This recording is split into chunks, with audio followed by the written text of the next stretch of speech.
Kauban ng Cebu Metropolitan Catholic Mass Media Awards, Best Radio Commentator, Best Newspaper Columnist, and Best Public Affairs Anchor.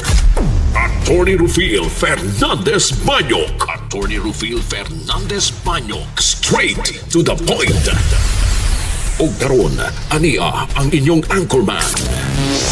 Imposumos a liquid adversus veritatem sed pro veritate. Wa kitay mahimo aron sa pagpakigbatok sa kamatuoran, kundi aron sa pagdapig sa kamatuoran. Straight to the point. Luzon, Visayas ug Mindanao, Pilipinas, ug sa katawhan kutob sa mabot sa tong Sibya sa tibuok kalibutan via internet. Mayong buntag ug kumusta live gikan sa Queen City of the South, Cebu City, Philippines. Welcome nining atong tulumanon ug inyong tulumanon. Straight to the point. Kini lang gyapon yung boss nga lagad sa kahanginan kasama ang Rufil Fernandez Banyok. Mao'y padayang makiguban kaninyo nining laing adlaw sa atong pagpakigbisog. Adlaw karon mahigala nga Huwebes, pitsa 30 na. Buwan karon mahigala sa Hulyo tuig 2026. Straight to the point. Sa gihapon natagantag pagtagad ang mga issues nga mahilabot ang lungsod. Nagbagang mga expose, nagunang mga reports. Dinhila man gihapon mga higala sa atong paguban-uban. Nining atong tulumanon ug inyong tulumanon. Straight to the point. Naguna sa atong mga skutanan karong butaga mga kaigsunan. Duha ka mga low pressure area kon LPA gibantayan karon sa Pag-asa.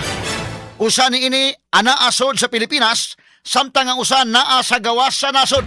Straight to the point. Hinoon nakita sa Pag-asa sa pagkakaron nga dili mulambo ngadto sa Bagyo ang duha ka mga LPA.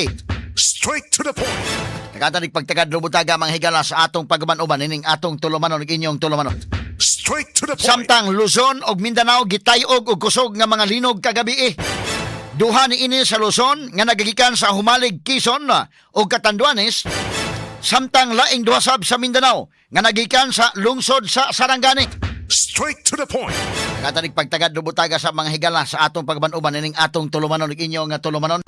Straight to the Ining point. pag sungog na to mahigala ini mga katalagman in taon. Inaot pa nga ipalayo ta mahigala sa mga katalagman, ha? Kaya mga ordinaryong Pilipino mahigala mo ay mag-antos ni ining tanan. Kaya dili malalay mga sukid tigpaminaw. Ang gobyerno mahigala mo naglahi ang gikabisihan. Straight to the point. Katanig pagtagad butaga sa atong pagmanuban nining atong tulumanon ug inyong nga tulumanon.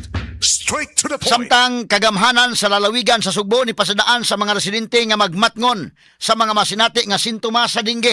Straight to the point. Kini human ni tala ang Sugbo sa taas nga kaso sa dingge karong mga panahon na. Straight to the point. So bantay taha kini mga lamok mga suking tigpaminaw ni ana po ni mibalik na po ni mahigilang dingge. Ato ning bantayan mga kagalaan nga dili ta mabiktima ini in town. Straight to the So point. diha sa mga tagsa-tagsa ka mga panimalay iyahay ta gwardiya mahigala sa atong mga balay ang paglimpyo ingon man ang pagsiguro nga di ta mahigala mapakan ini mga lamok. Kay delikado karon ang dingge misaka mahigala dinhi sa Sugbo. Straight to the point. Sa pikas bahin makigilaan ang padayon nga impeachment trial ang day 10. Kagahapong adlaw atong i-discuss kinsa may naalkanse gahapon o kinsa may nakaginansya, ang prosecution ba or ang defense. Straight to the point. Sa nagpadayon nga impeachment trial ni Vice President Sara Duterte. Straight to the point. Katanig pagtagad rumutaga mga higala sa atong pagaban-uban ining atong tulumanon ug inyo nga tulumanon. Straight to the Sa point. pikas bahin mga auditor sa Commission on Audit kun kuwa gipatawag na sa Senate Impeachment Court sa sunod nga impeachment trial ni Vice Presidente Sara Duterte. Karon na ning Agosto 3 ngadto sa 5. Straight to the point. Kini subay sa pagsusi na sa korte sa Article 1 sa Articles of Impeachment batok sa Vice Presidente. Straight to the point. Ato ning isgutan kagahapon mga higala kay duha ka mga bank managers sa Land Bank ang gipresentar mga higala didto sa impeachment court.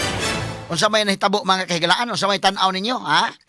Kinsa may nakaginansya o kinsa may naalkanse? Straight to the point. Samtang sa laing bahin Department of Justice ni DOJ ni Butyag nga mokabat ngadto sa 841 milyones ka pesos ang pundo nga nakuha gikan sa flood control scandal nga kickbacks og nabalik na sa panudanan sa gobyerno. Straight to the point. Balita gawa sa nasod, kusog nga linog ang miigo sa Japan. Mikalas kini og 14 ka mga tao. Straight to the point. Rescue mission nagpadayon sa mga dapit nga labihang naapektuhan sa maong pagtayog sa linog. Straight to the point. Kini uban pang mga isgutanan niyo mabati exclusive over DYHP RMN Cebu 612 sa dial sa inyong mga radyo sa 93.9 IFM. Yo! Sugbo! Andam na ba mo? Alas 6 sa buntag, sugod na ang programa. Kini ang tingog nga inyong gihulat.